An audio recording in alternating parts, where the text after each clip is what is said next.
Pois bem, seguindo o nosso cortejo, a gente estava tratamos de um monte de coisa já na Idade Moderna, né? Do Renascimento em diante, do humanismo, das reformas protestantes, da Contra-Reforma Católica, a Revolução Científica do século XVII. Aí a gente voltou um pouco no tempo para ver com maior profundidade, em maior profusão de detalhes, um momento específico de transição da Idade Média à Idade Moderna, que a gente pontua, né, que tem um estopim, um momento muito importante na crise do século XIV, que vai marcar essa derrocada final da sociedade feudal e vai abrir as portas, portanto, para um novo tipo de política, um novo tipo de governo, né, uma nova forma de dominação que vai deixar de ser feudal e vai passar a ser dos estados nacionais. Nesse mesmo século XIV, esse século dos 4 cavaleiros do Apocalipse, né? Da fome, da peste, da morte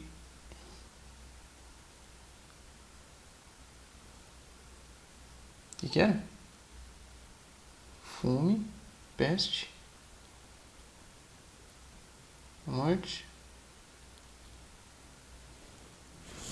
A fome, a peste, a morte e a guerra.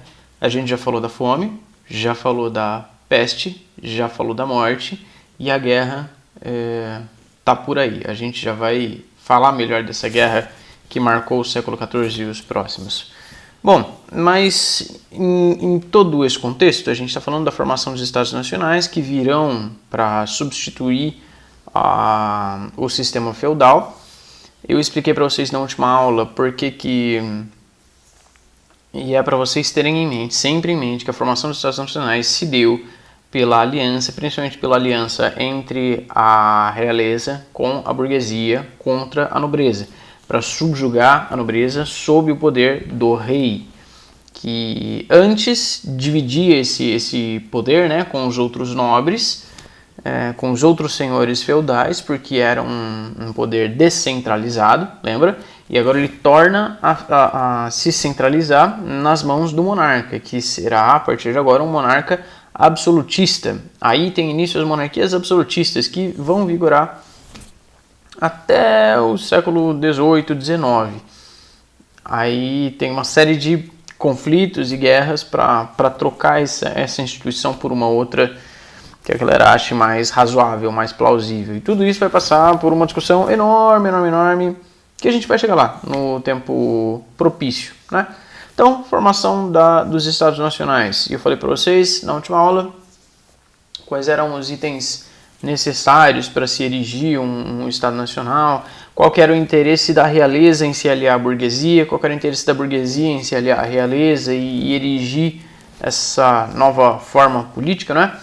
Então, a formação do primeiro Estado Nacional vai se dar ainda na Idade Média, que é o de Portugal, e eu deixei a encargo de vocês pesquisarem sobre ele. Então, agora a gente parte para a Espanha, para a consolidação do Estado Nacional Espanhol, que aconteceu depois do de Portugal, até porque Portugal é desse tamanho e Espanha é não sei quantas vezes maior do que ele.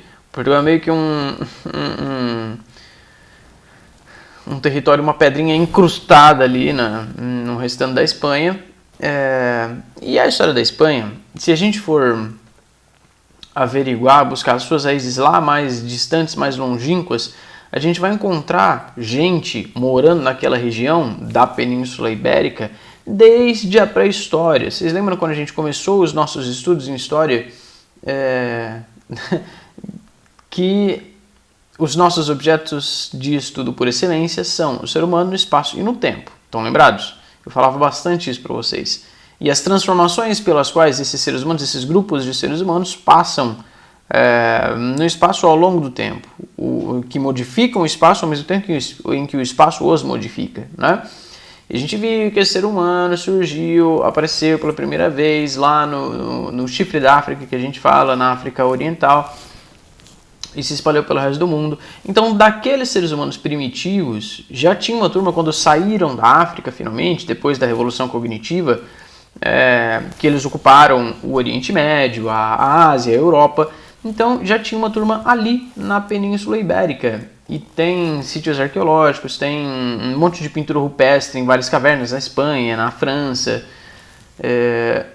E aí a gente tem uma civilização, né? Povos com uma organização social mais bem estabelecida, com um número maior também, né? Depois da sedentarização, depois da obtenção de uma série de técnicas para a transformação da natureza, para a melhoria da vida na Terra, a gente tem alguns povos que vão se estabelecer na região. Os celtas, desde o primeiro milênio antes de Cristo, então esses celtas são depois das primeiras civilizações que a gente estudou, da Mesopotâmia, do Egito, dos hebreus, dos fenícios, dos persas, mesmo dos gregos, né? Tá, um pouquinho depois dos gregos. Esses celtas já chegaram ali na Península Ibérica. Os fenícios também chegaram até lá. Os fenícios, que foi dos primeiros que a gente estudou também, que estão ali mais ou menos na região onde é hoje o Líbano, que eles eram... Lembram das principais características dos fenícios? Eles eram grandes navegadores, comerciantes, então eles tomaram toda a bacia do Mediterrâneo, tanto na África quanto na Europa, acima e abaixo, e mesmo as ilhas que estão pelo Mediterrâneo. E o que separa o Mediterrâneo do Oceano Atlântico é a Península Ibérica, aquele gargalo ali do Estreito de Gibraltar entre a Península Ibérica e o norte da África. Então os fenícios chegaram até ali, e foram mais além, né? Mas chegaram até ali e estabeleceram colônias naquela região também, né? Estabeleceram colônias por todo o Mediterrâneo, principalmente no norte da África e ali na Península Ibérica também.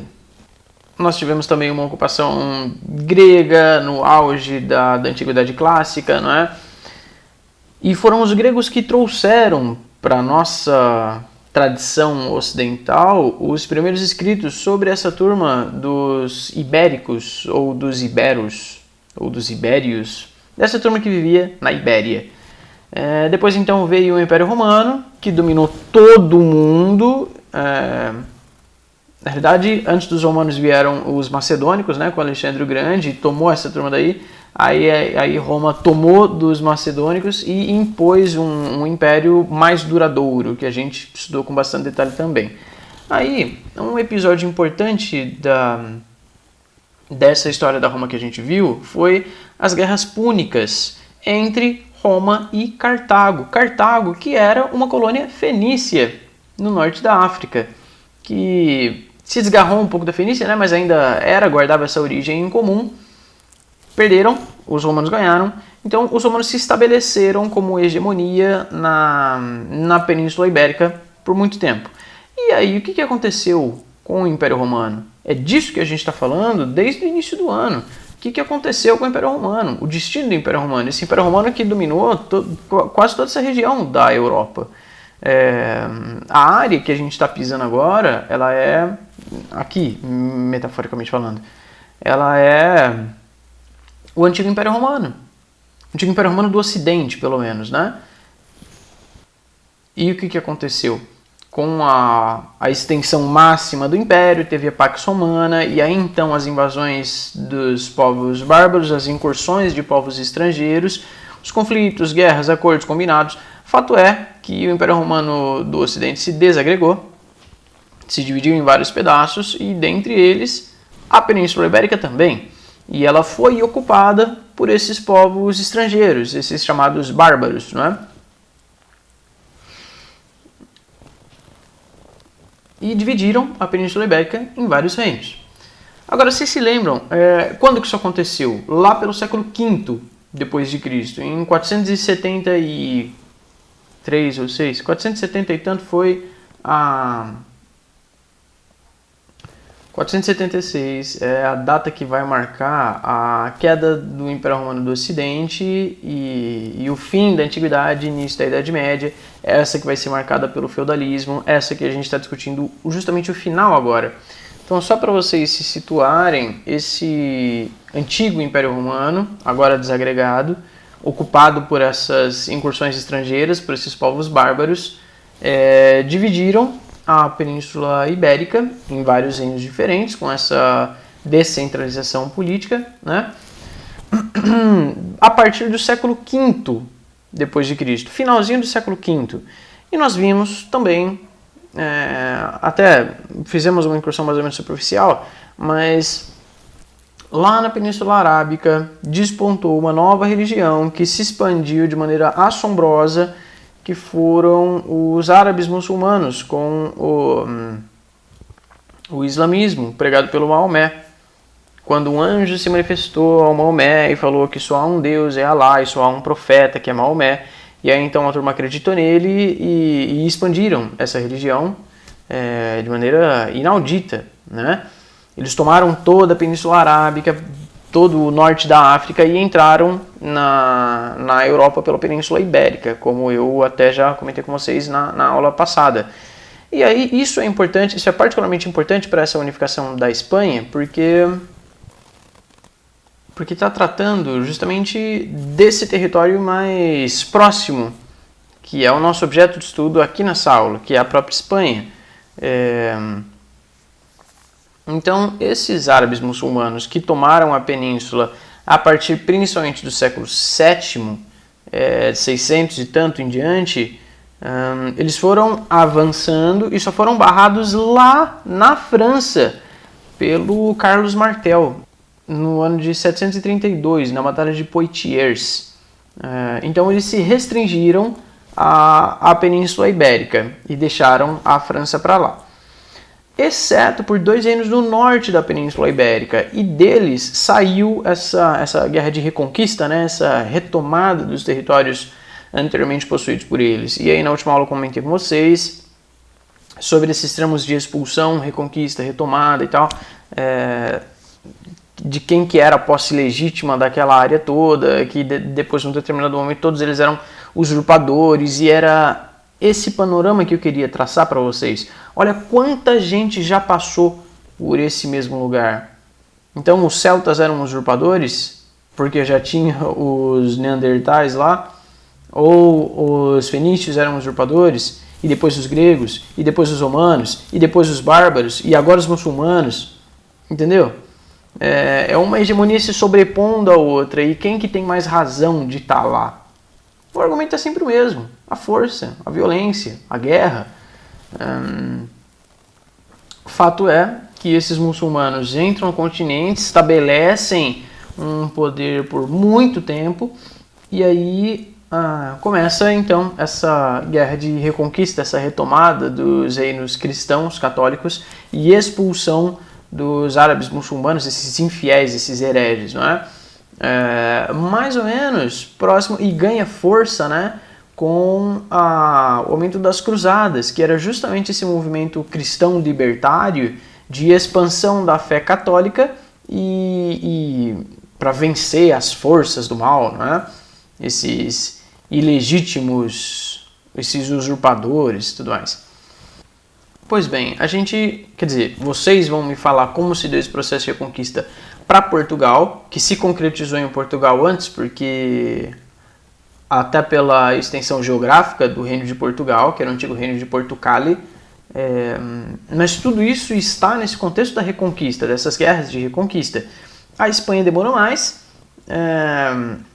porque a Espanha estava dividida em vários reinos, né, em vários condados, em várias extensões de terra com tamanhos diferentes, que eram dominadas pelos seus respectivos senhores feudais, por uma nobreza feudal decadente já. E como que isso vai se concretizar? Como que a gente chega no fim dessa história? Com a união desses reinos todos, desses senhores feudais que vão jurar a lealdade, né, a esse rei supremo agora, apoiado pela burguesia e pela nobreza, que subjugou a nobreza e tem a ajuda da igreja também. A gente tem um combo de forças que elas todas se unem agora para expulsar definitivamente os árabes do território espanhol, né? Uma união muito importante entre os principais reinos da Espanha, ou das Espanhas, como se falava, se deu pelo casamento do rei de Aragão e da rainha de Castela e Leão, o Fernando de Aragão e a Isabel de Castela e Leão. Eles casaram em outubro de 1469, na segunda metade do século XVI já. Aliás, do século XV. Na segunda metade do século XV.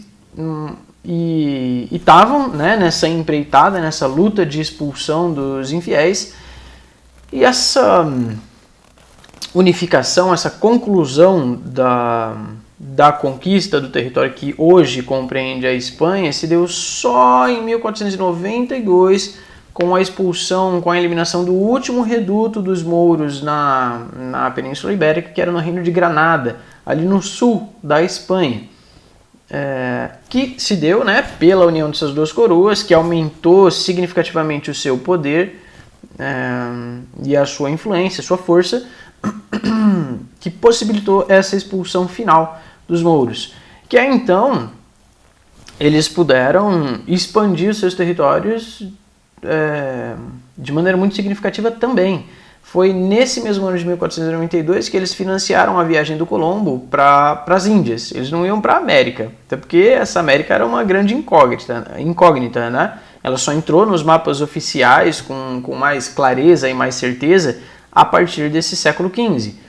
Até então, o Colombo queria ir para as Índias, e aí ele pediu o financiamento de Portugal, que negou. Então ele foi lá para a Espanha, conseguiu uma grana, juntou uma galera, foi, morreu achando que tinha chegado na Índia. Já falamos disso, né? Então foi nesse mesmo ano. Quando eu falei para vocês... A gente já falou disso? Sei lá, agora não me recordo. Mas então, nesse contexto das grandes navegações, esse é um detalhe, é um tipo de informação, é uma história que vocês vão inserir nessa linha do tempo para entender melhor esse panorama geral. A Espanha, ela saiu depois do que Portugal nas grandes navegações por causa disso, porque ela ainda estava ocupada com essas guerras de reconquista interiores ao seu próprio território, né? Depois que ela vai se voltar para fora. Então é isso, por hoje é só uma pílula, né? E a gente continua as nossas conversas na semana que vem. Prestem atenção para o prazo de entrega da atividadezinha que eu pedi para vocês sobre Portugal. Depois que expirar o prazo no sistema, vocês não conseguem mais mandar. Isso aí já é o que vai compor a nota de vocês.